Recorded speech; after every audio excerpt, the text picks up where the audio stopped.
the initial stages of food foresting. We're going to talk about how you establish a food forest. Once the soil has been conditioned to allow the germination of your cover crop seeds, we're starting to condition the soil with organic matter created by these little nitrogen fixers. These little plants here are putting their roots down. They're going to add nitrogen and organic matter. And we're starting a process of preparation from these little tiny annual plants that grow really fast into a perennial permanent food forest. Let's go on to the next stage after this. Here we are, up they come, growing really fast. Little field peas, lupin and vetch. This is our winter cover crop, getting things ready for our food forest pioneer planting. Next stage, here we are in a summer cover crop. We've changed season and they've grown quite well. They've put down good roots. There'll be nitrogen down here in the ground. Lots of nodules, little nodules here. There's our little nitrogen fixing nodule colony of rhizobium bacteria. We're about to chop and drop these. We've already planted, we've got tree stakes, we've already planted legume trees to help out in the canopy.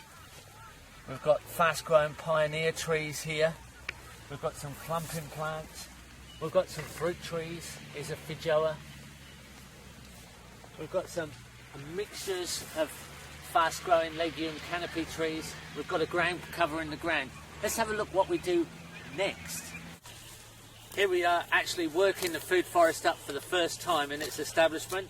Angie's doing some chop and drop in here on a minor scale with a little rice knife. And we're putting down a little bit of extra legume seed. This is our winter cover crop going onto our summer chop and drop weeds and summer cover crop.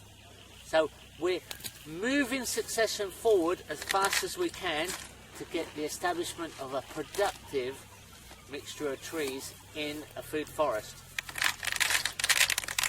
And we've got a little bit of extra inoculant in the water. This is bacteria that we bought from the farm supplies, specifically to make sure these little seeds fix nitrogen really well. Here we are at that next stage. The mulch has been chopped, it's only small. The little seeds are in here.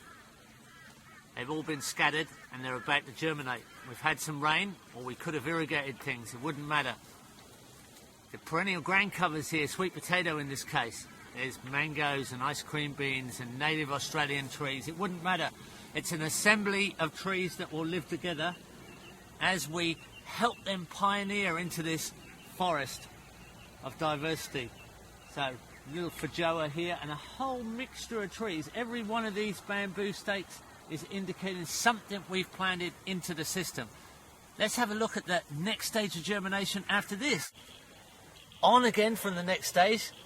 The mulch has already started to rot down and fertilise the soil, feed the soil actually, and our little ground cover's coming back up through the weed mulch.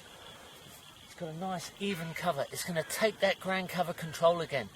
We're going to control by rampancy, and our perennial cover crop is growing bigger and bigger. Our legume trees are on the way to help with the canopy. Little fruit trees, a little bit slow, but they're coming through behind. Everything's well supported. Time lapsing forward again. Everything's a little bit larger. The perennial ground cover's taken over and it's doing its job. Our fruit trees are coming up. We've got more diversity now. We've got pumpkins and a few rampant wild vegetables. Our legume trees are getting up to 1.5 metres high, and our fruit trees are coming through. This is the next stage. Everything's getting easier now, and our soil is getting richer with organic matter. There's just tons of organic matter down on the ground. We're moving towards the forest. Let's move forward now. Let's jump forward a year or two and see what's happened. Now, we have total control on the ground. Now we have some quite large fruit trees around us, and the legume trees are getting a little bit bigger all the time. If we just pan around, we can see that we're in quite an established system. It's starting to very much stabilise now. This is starting to get to be that diversity that becomes a very stable system. Here we are after 4 to 5 years. We've got a complete assembly now, and we've got mixtures of plants supporting each other into fruiting. We're in production. There's guavas and tamarillos and citrus and bananas, all kinds of mixtures of trees. Probably 50 varieties of fruit tree in here. And there's already chickens coming through here. We're free-ranging poultry through this system, and it's quite self-maintaining. Easy system to maintain now. We're going towards a canopy food forest. It's going to be extremely easy. Let's go on to the next stage.